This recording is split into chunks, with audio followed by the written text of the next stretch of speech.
From Matthew 14. This is the feeding of the 5,000, and it is comparable to what we will be doing this morning as we talk and share together about our faith, guided by a discipline. We will be fed in the process. Now, when Jesus heard about the beheading of John the Baptist, he withdrew from there in a boat to a deserted place by himself. But when the crowds heard it, they followed him on foot from the towns. When he went ashore, he saw a great crowd, and he had compassion for them and cured their sick. When it was evening, the disciples came to him and said, "This is a deserted place, and the hour is now late. Send the crowds away so that they may go into the villages and buy food for themselves." Jesus said to them, "They need not go away.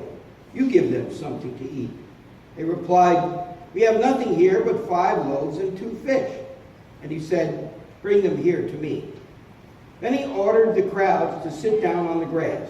Taking the 5 loaves and the 2 fish, he looked up to heaven and blessed and broke the loaves and gave them to the disciples. And the disciples gave them to the crowds. And all ate and were filled. And they took up what was left over of the broken pieces, 12 baskets full. And those who ate were about 5,000 men, besides women and children. The gospel of the Lord. Praise to you, O Christ. You may be seated. And it's long.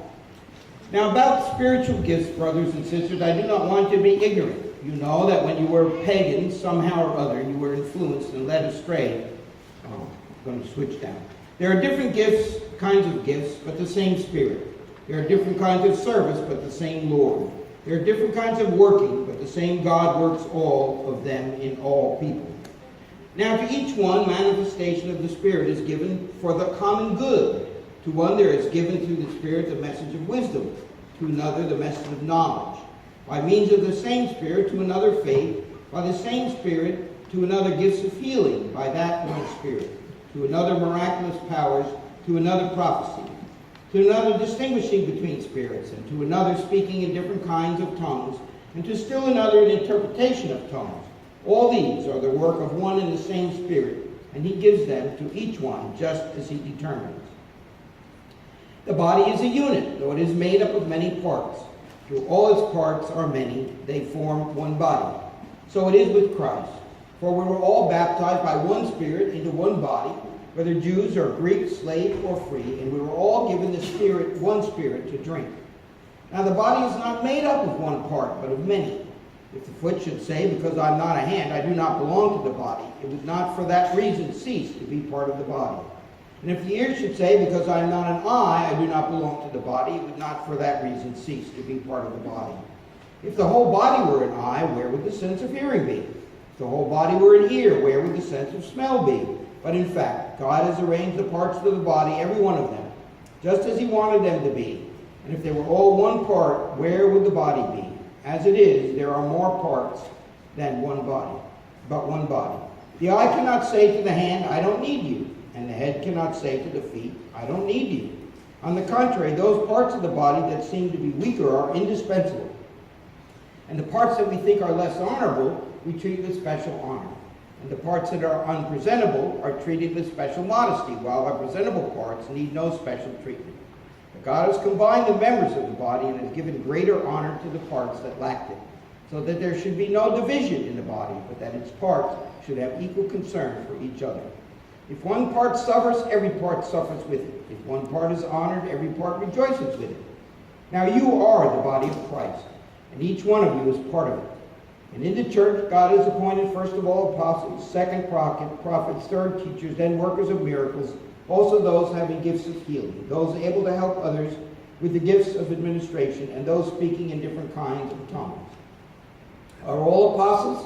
Are all prophets? Are all teachers? Do all work miracles? Do all have gifts of healing? Do all speak in tongues? Do all interpret? But eagerly desire the greater gifts. And then it goes into the chapter on love. So here's what you're going to do. You're going to break into groups of 4. I hope that some of you will go to both ends of the tables at the back. Yeah. If you're going to stay in the pew, I need 2 in the front chair and two in the chair behind it, those in the front will turn around, okay? I know this is not easy. So find 4 people you don't, not your family. Try to mix the age groups as quickly as you can. Sister Roby has envelopes with the puzzle parts. I have envelopes with the puzzle parts, and I will come around and give it to you. Now, what you're going to do is take the puzzle parts out, and you're going to make 5 puzzles out of these parts. They're 5 equally sized squares. When you get done, you'll have 5 squares the same size. Okay? Any questions? All right, and then you're to work together to try to put these together. So some people are already moving. Okay, up and down. That's all right. Not enough yet.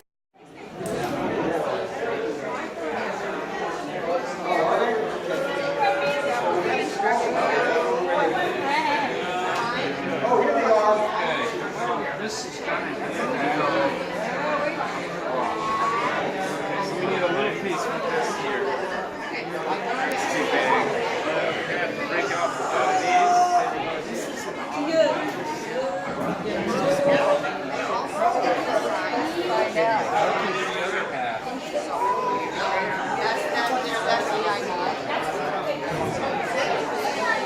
That's it. Process it and work together and talk together about how you're doing this together, okay?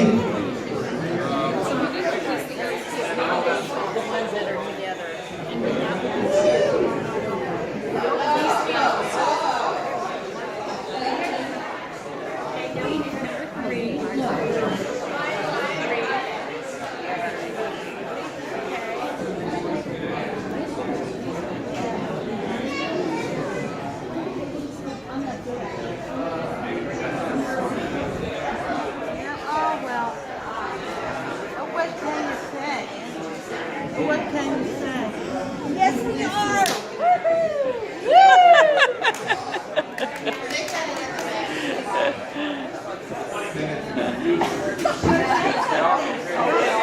When it's time to back. There's something wrong with that.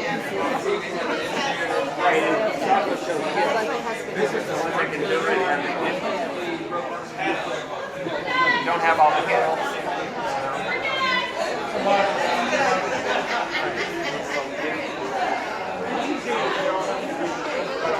Okay, if you're done, just sit quiet and talk a little bit about the process. How did you do that?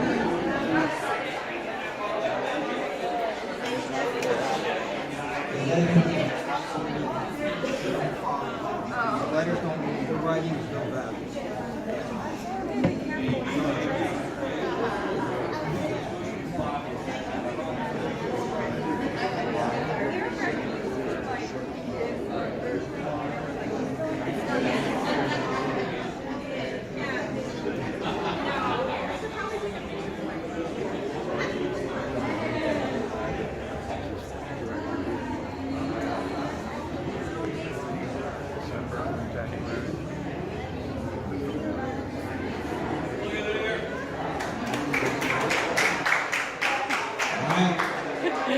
If you get done, just talk a little bit about how you did it, because we're going to talk about it, okay? Pardon? No, 5 puzzles. John, you're on to something, buddy.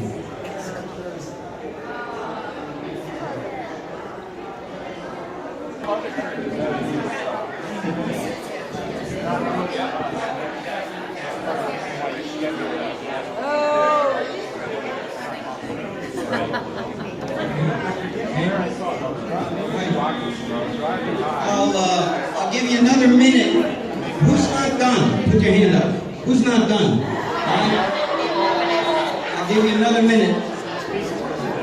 I ask you to stop talking now, even if you aren't finished, okay?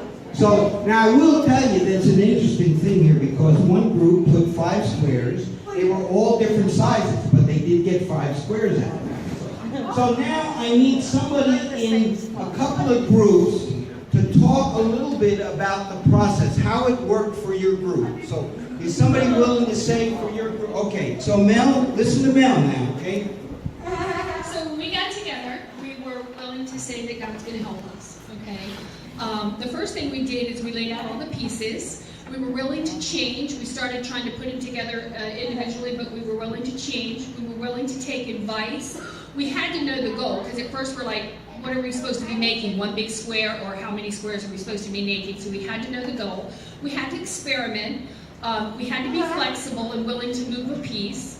We had to talk to each other. We had to cooperate, and we had to have a common goal, working for the same thing rather than individually.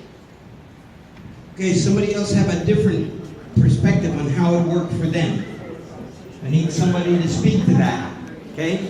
Somebody have a different perspective on how it worked, okay? Eric is over here. All right, listen to Eric. So we started by taking one of the larger pieces and building around it to create the first square, and then using the major cornerstones and filling in to make the similar size squares. Okay. All right, so let's move on. Somebody can, oh, you got another one over there? Okay, yeah, come on, here we go. Well, ours had lines and letters on them, which apparently nobody else had, so that was confusing at first because we didn't know if the lines had to match up or if we were just trying to make squares or not. So at the end, we just decided to ignore all of the writings and just make squares. All right, I want somebody in a group to talk with the rest of us about how they felt they were included by the others. And that helped them to stay in this process. Did anybody feel like they were really made an effort, somebody made an effort to help them feel included, okay? So we got Gabriel over here, he's going to talk about that. All right, initially we ended up with 5 squares of different sizes. And Pastor Dave came around and said, well, there should be of all sizes. So then what we did was we went back to the drawing board and eventually came up with, how many squares? 5 squares of equal sizes. So Pastor Dave actually redirected us and how to get to the right squares. Okay, did somebody feel particularly drawn in? Did somebody somebody went out of their way to say, are you helping? Why don't you what do you think about this? Okay? All right. Okay, so how many of you said at the beginning, wait a minute, I got Jill over here.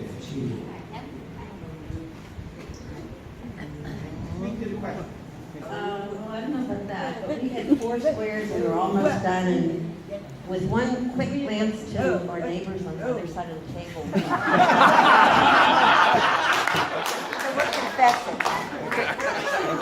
All right. So, how many of you said, I don't want to do this?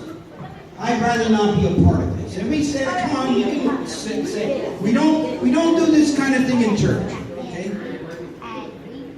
All right? Okay. So, did anybody feel not included in this process? They were sitting there sort of letting the others, I'm not really part of this, sitting out, sort of? Come on, if you're there. Pardon? Oh. Okay, all right. Your grandpa? Yeah, well, he's up there, see? And I worried about Jim. And for a moment, I said, I need to get him into a group because he doesn't need to be alone up there.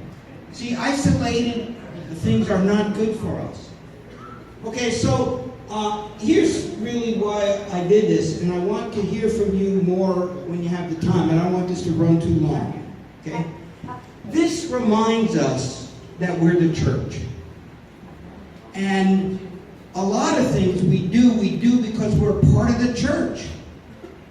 That's why we do them. I could say, I don't want to be a part of that. I don't like doing that. That's not of interest to me. But we know that the body of Christ works together when all the parts are valued and included. I didn't ask anybody to speak to it, but I'm guessing somebody was saying, well, nobody made an effort to include me. It's like I wasn't here. And maybe some people grabbed the pieces right away and said, okay, I'll take care of this. And the other people were saying, well, kind of, we didn't decide that. How did we decide that? You just took it over out of our hands. So I want to sort of make you think about that today, and then have you look at that in the light of all the things we do together. Worship, our offerings and our participation with how we help with things around here, our effort to reach the community. All of those things involve valuing each person at the table and accepting and inviting their gifts in and for them to be a part. And not putting out like, oh, they can't do that. They shouldn't be doing that. They're not qualified to do that. It doesn't work. It isn't appropriate. So I hope that by doing this, you got a little sense of what it means. And I'm guessing some of you haven't sat together and thought about these kind of things, and you've been members of this congregation for years.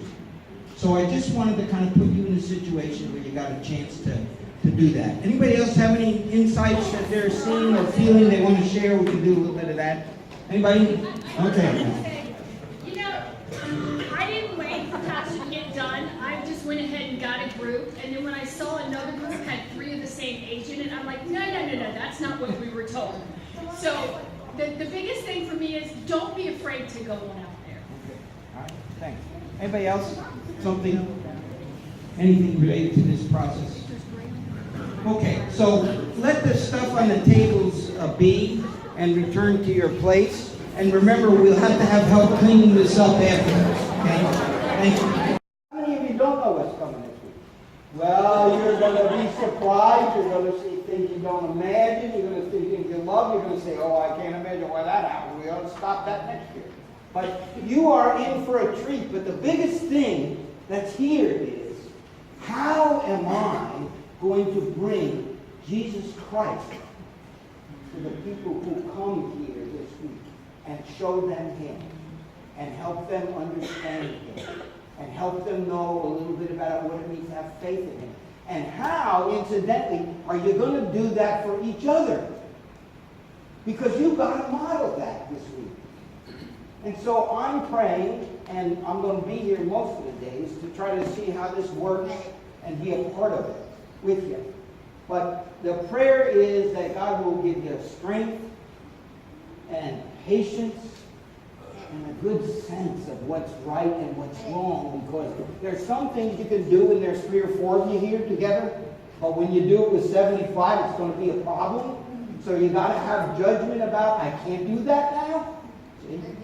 So anyway, that's some of what I want. Do you have anything to say? You're leading this. So you got anything to say? Okay. We're over 75. Oh, we're over 75. See, now she's scrambling for more materials. But what better problem? What better problem than to have to get more material? Somebody want to say something? And we're setting up today too. Yeah, They're okay, not done. yeah. So we need time to take down in the back when we're done, and also to continue to set up. So if you have a hands and feet afterwards, we'd like to have that. You don't need your mouth so much. You just need your hands and your feet. All right, let's pray, huh? Lord, you